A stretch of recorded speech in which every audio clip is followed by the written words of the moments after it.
सो hello दोस्तों, doctor Jahangir this side and grade 3 hair loss काफ़ी common जो है वो कह सकते हैं कि हेयर ट्रांसप्लांट होता है, जिसके अंदर कि आपका जो हेयर लॉस होता है ऑलमोस्ट एक पाम से एज का हेयर लॉस होता है। तो और मोस्ट ऑफ टाइम जो एज होती है वो मान के चलिए कि रफली 25 ईयर्स, 24 ईयर्स, 26 ईयर्स के आसपास होती है।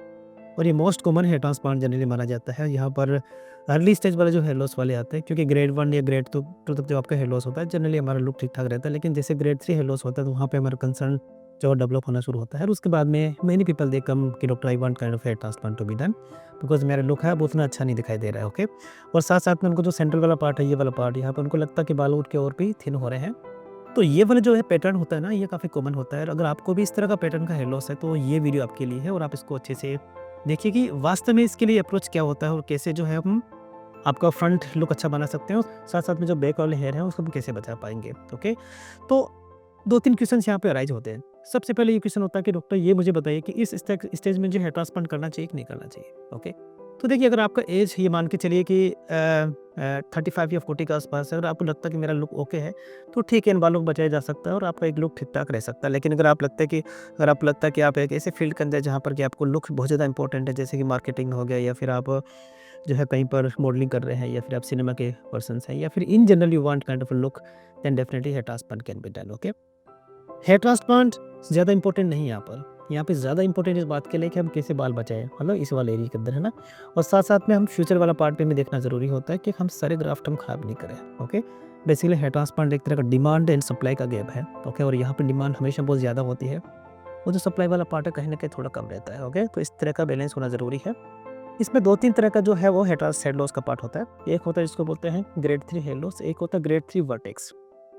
हम जब एग्ज़ामिन करते हैं ना, जैसे मैं एग्ज़ामिन करता हूँ ना, तो मैं सबसे पहले ये देखता हूँ कि वास्तव में आपके जो बाकी वाले बाल हैं वो कितने अच्छे हैं। अगर मैं कहूँ आपसे पास में आने के लिए, तो ये वाला जो है एरिया है, ये काफ़ी अच्छे बाल हैं इनके और अच्छे हेयर है। और ये वाला एरिया जो क्राउन बोलते हैं, इस क्राउन भी इनके अच्छे बाल हैं ऑलरेडी। ओके, तो सबसे पहले मैं ये देखता हूँ कि हमारे एग्जिस्टिंग हेयर का क्वालिटी कितना अच्छा है। जितना अच्छा क्वालिटी होगा उतना ही अच्छा हेयर ट्रांसप्लांट रहेगा, उतना ही ये अपने लुक को लंबे समय तक मेंटेन कर पाएंगे। ओके, अगर आपका ग्रेड 3 हेयर लॉस है, वो थोड़ा वर्टेक्स हेयर लॉस है, और अगर आपको लगता है कि ये वाले बाल थोड़े कम है, डॉक्टर आपको एग्जामिन करके बताएंगे। तो ऐसी स्टेज के अंदर आपको लगता है कि अगर बाल थिन हो चुके हैं, पतले हैं, तो डेफिनेटली आपके लिए हेयर ट्रांसप्लांट उस समय आपको नहीं करना चाहिए।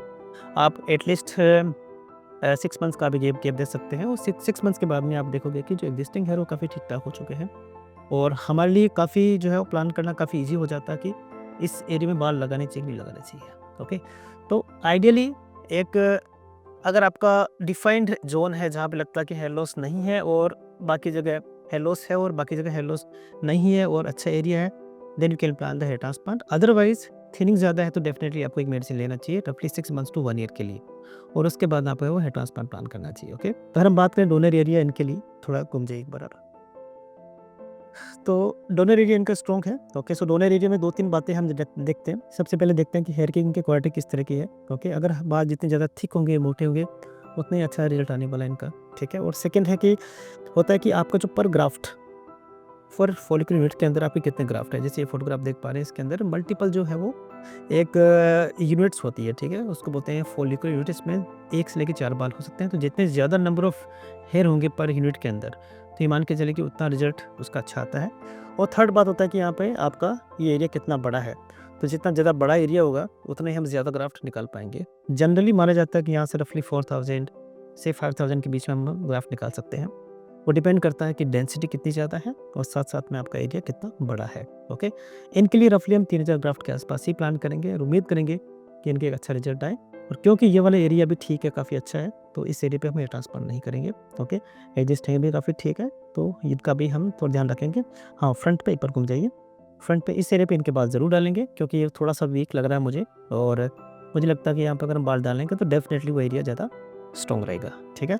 तो एक बार मैं आपको हेडलाइन डिज़ाइन करके बताता हूँ और साथ-साथ में कुछ फ़ोटोग्राफ्स, कुछ वीडियो मैं आपको दिखाता हूँ कि किस-किस तरह से हेयर ट्रांसप्लांट ग्रेड 3 के अंदर आपका रिजल्ट अच्छा आता है। ठीक है? जैसे आप ये फ़ोटोग्राफ देख पा रहे हैं, काफ़ी स्ट्रॉन्गली जो है इनका लुक आया है और एक सैटिस्फैक्टरी लेवल मैंने देखा है कि इस जो ग्रेड 3, ग्रेड 4 के आस-पास है, बहुत अच्छा होता है क्योंकि उनको अर्ली स्टेज का हेयर लॉस होता है और उनके पास में एक सफिशिएंट डोनर एरिया होता है, तो हम अच्छे से कवर कर पाते हैं। जैसे कि सेकंड हेयर ट्रांसप्लांट देख पा रहे हैं, this is also very good result. Okay, इन सब के बहुत अच्छा डोनर एरिया था। और सेकंड है कि नंबर ऑफ ग्राफ्ट हमेशा एक सफिशिएंट होते हैं ऐसे केसेस के अंदर तो रिजल्ट बड़ा अच्छा है, ठीक है। और third case you can also see, these are some kind of cases that you can see once.